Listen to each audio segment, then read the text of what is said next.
All right, let's dive right in. We usually think of reading as this quiet hobby, right? Something you do to unwind. But what if it's not just a suggestion? What if it's a command? A command with life or death consequences for your mind. Today, we're jumping into the core argument of the book, Ikra Akriya Psychology, which says reading is absolutely critical for our survival. This one word, iqra, it means read, and it carries so much weight. In the Islamic tradition, this was the very first command revealed in the Quran. Think about that. Before anything else, before any other rule or prayer, the message was simple and powerful. Read. And that just makes you wonder, doesn't it? Why start there? Out of all the things to say, why would the foundational command for a major world religion be about this simple act of reading? Well, the book we're exploring today argues the answer is this incredible intersection of faith, society, and, get this, neuroscience. Now, this is where things get really interesting. The authors aren't theologians. They're a neurologist and a psychiatrist. So they're looking at this ancient command through a totally modern, scientific lens. And their conclusion? It's pretty startling. This isn't just a spiritual directive. It's basically a prescription for the health of your brain. Here's where the science gets, well, a little personal. The authors point to this number as a massive turning point for your brain. At just 20 years old, a process of decline kicks in. You don't feel it, you don't see it, but it's happening. So what does that decline actually look like? Well, it looks like this. 50,000. After you turn 20, the average person loses around 50,000 neurons, your brain cells, every single day. And here's the scary part. Unlike other cells in your body, these don't grow back. Once they're gone, they are gone for good. This slow, steady loss of brain cells has a name we all know and fear: dementia. The book presents it as the tragic final destination for a brain that isn't being challenged. In fact, the authors provocatively call it the price we pay for ignoring that very first command to read. This all boils down to a fundamental principle of how our brains work, something you've probably heard before. Use it or lose it. It's that simple. The connections in our brain, our ability to think and reason, they all thrive on activity.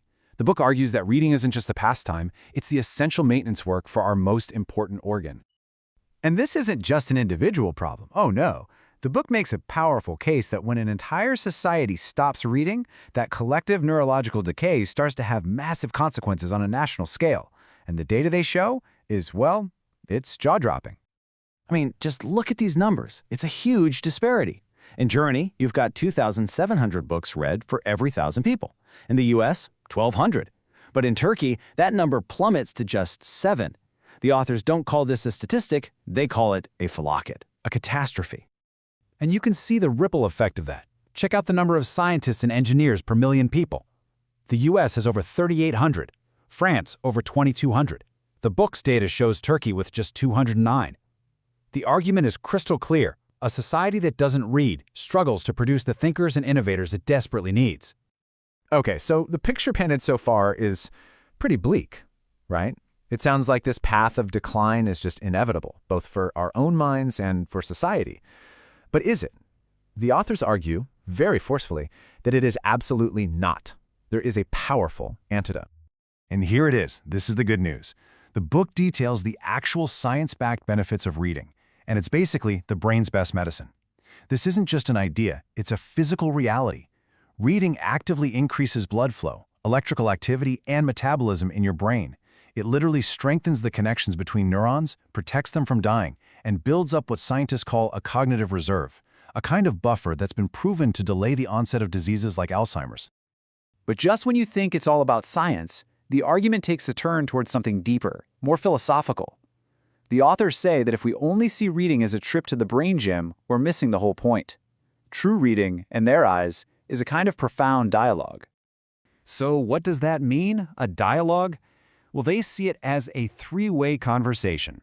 First, you read the book, the revealed text, like the Quran. Second, you read the universe. You engage with science, you observe the natural world. And third, you read your life. You reflect on your own experiences, your successes and failures, like they're a text full of lessons. Wisdom, they say, comes from having all three of these books in conversation with one another. To really drive this point home, the book brings up historical figures like Fatih Sultan Mehmed, We all know him as a conqueror, but the guy was also one of the most well-read leaders in history, fluent in multiple languages, a student of science, art, philosophy, the whole shebang. He embodies this idea that deep reading isn't a distraction from taking action, it's the very thing that makes your actions wise and effective. And this brings the entire argument full circle, framing our whole lives inside this powerful, elegant structure. The book argues that our time here is bookended by two very distinct invitations to read, two moments where we are faced with that command, Iqra. The first read is the one we get in this life. It's an opportunity. It's a command to engage with the world, to learn, to protect our minds, and to connect with something bigger than ourselves. But the second read, according to Islamic theology, that comes on the Day of Judgment, and it's not an invitation anymore. It's a reckoning. It's the moment you are commanded to read the book of your own life, your own deeds. And ultimately, that's the powerful idea the authors leave us with. The book of your life isn't just some metaphor. It is being written right now with every single choice you make. So the question is, which read command are you preparing for? The one that offers you wisdom today, or the one that will demand an accounting of your story tomorrow?